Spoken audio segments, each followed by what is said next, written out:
નમસ્કાર, વાયની ન્યૂઝ ચેનલમાં આપનું સ્વાગત છે। હવે જોઈએ આજના સમાચાર।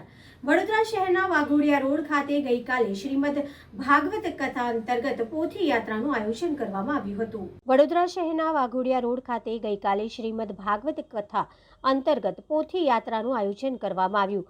શહેરના પૂર્વ વિસ્તાર ગણાતા વાઘોડિયા રોડ શ્રી વજધામ રુદ્રાક્ષ ડુપ્લેક્સની બાજુમાં રણછોડજી મંદિરની પાછળ આજથી પૂનમના દિવસે શ્રીમદ ભાગવત કથાનું આયોજન કરવામાં આવ્યું હતું। શ્રી પૂજ્ય દીપકભાઈ શાસ્ત્રી દ્વારા શ્રીમદ ભાગવત કથાનું ભક્તોને વક્તવ્ય પૂરું પાડવામાં આવ્યું તેમજ દીપ પ્રાગટ્ય કરવામાં આવ્યું હતું। ખાસ પ્રસંગે ડભોઈના ધારાસભ્ય શૈલેષ મહેતા ઉપસ્થિત રહ્યા હતા।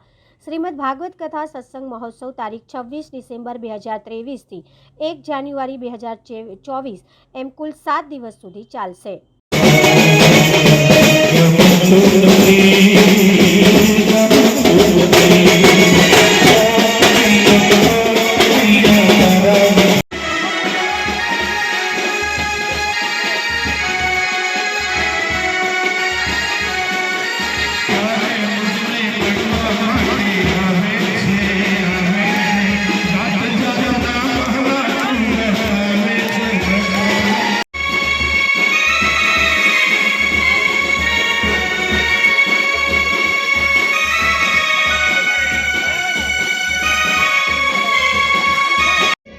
શ્રીમદ ભાગવત કથા આજ રોજ 26 થી 1 તારીખ સુધી કથાનો પ્રારંભ થવાનો છે, જેના મનોરથી અંકિતભાઈ અશોકભાઈ ઠક્કર કાના ગ્રુપ અને ચિરાગભાઈ ઠક્કર આ સમસ્ત પરિવાર દ્વારા ભાગવત કથાનું આયોજન છે। તો આપ સમસ્ત વડોદરાની સૃષ્ટિને સદર કથામાં પધારવા આમંત્રણ છે, જેનું સ્થળ છે Rudraksh complex ground, Waghodia road, Vadodara. અને કથાનો સમય બપોરે 3:30 થી 6:30 છે, જેના વક્તા પૂજ્ય દીપકભાઈ શાસ્ત્રીજી ડોંગરે મહારાજના શિષ્ય વડોદરાવાળા।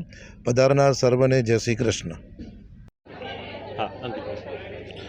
આજરોજ પૂનમના દિવસે ભાગવત સપ્તાહનું આયોજન કરવામાં આવેલ છે। વાઘોડિયા રોડ પર રુદ્રાક્ષ ગ્રાઉન્ડ જે મોસ્ટ ફેમસ છે, જેમાં આજે આ ભવ્ય આયોજન કરેલું છે, જેના વક્તા શ્રી દીપકભાઈ શાસ્ત્રીજી, જેમના હાથે આ રસપાન માણવા માટે આપ સૌને નમ્ર વિનંતી છે અને આમંત્રણ પાઠવીએ છીએ। તથા આપણા દર્ભાવતીના ધારાસભ્ય શ્રી શૈલેષભાઈ પણ અમારી જોડે ભવ્ય શોભાયાત્રામાં પોથી યાત્રાના શોભાયાત્રામાં જોડાયેલ છે, તથા એમના હાથે આજે દીપ પ્રાગટ્ય પણ કરવાનું છે હમણાં। અને અત્યારે હાલ અમે રણછોડજી મંદિરે એમના પ્રાગટ્યમાં પોથી યાત્રા લઈ તથા આના પછી અમે સીધા જ મંડપ વૃદ્ધામ શ્રી મંડપ કથા મંડપમાં બિરાજમાન કરીશું અને ત્યાર પછી કથાનું આયોજન સ્ટાર્ટિંગ કરીશું અમે લોકો। એટલે આપ સર્વે વૈષ્ણવોને તથા નજીકના ભાવિ ભક્તોને આમંત્રણ છે કે આ રસપાનમાં કથાનું રસપાન કરવા માટે આમંત્રિત કરીએ છીએ। આપ સર્વેને પધારવા માટે નિમંત્રિત કરીએ છીએ।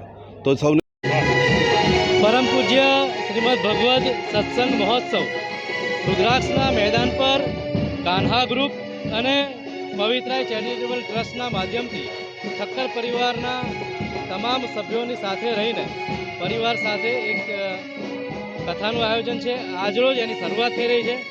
પરમ પૂજ્ય ડોંગરેજી મહારાજના શિષ્ય દીપકભાઈ શાસ્ત્રીના સ્વમુખે આ કથાનું રસપાન થનાર છે। આપ તમામ વૈષ્ણવ ભક્તોને આ કથાનું રસપાન આજે 26 તારીખથી 1 અઠવાડિયા સુધી બપોરના 3 થી 6 દરમિયાન રુદ્રાક્ષ મેદાન રણછોડજી મંદિરના પાછળની બાજુમાં લાભ લેવા એક અપીલ પણ કરું છું। Subscribe now and press the bell icon. Never miss an update.